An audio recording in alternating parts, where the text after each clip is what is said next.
अस्सलाम वालेकुम, welcome to एजुल आंसर दी मास्टर ट्रेनर। मैं हूँ उज़्मत तबस्सुम।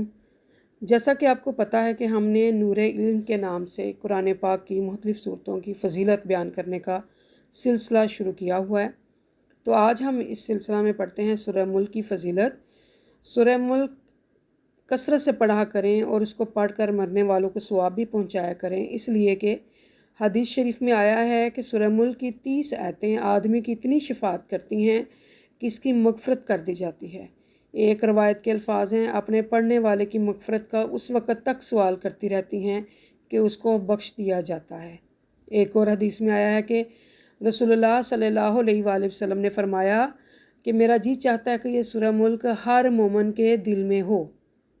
एक और हदीस में आया है, आदमी की कब्र में पाँव की जानिब से फ़रिश्ते आते हैं तो उसके पाँव कहते हैं तुम उस तरफ से नहीं आ सकते, इसलिए कि ये शख्स हमारे ज़रिए नमाज में खड़े होकर सूरह मुल्क पढ़ा करता था।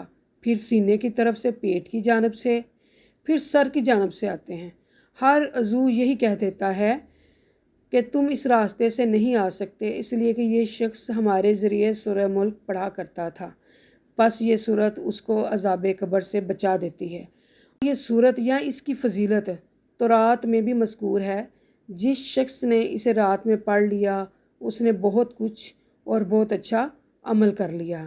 जैसा कि आपको पता है कि हमने अहादीस का ये सिलसिला अहादीस की किताब हिसन हसैन से शुरू किया है, यानी हम लोग वहाँ से यह अहादीस पढ़ते हैं और आप लोगों तक पहुँचाते हैं ताकि वो तमाम लोग जो अहादीस को पढ़ने का और समझने का शौक़ और ज़ौक़ रखते हैं उनके लिए आसानी हो सके। आपको हमारा ये सिलसिला पसंद आता है, अपने दोस्तों के साथ शेयर कीजिए, लाइक कीजिए और हमारे चैनल को सब्सक्राइब कीजिए। Thank you so much.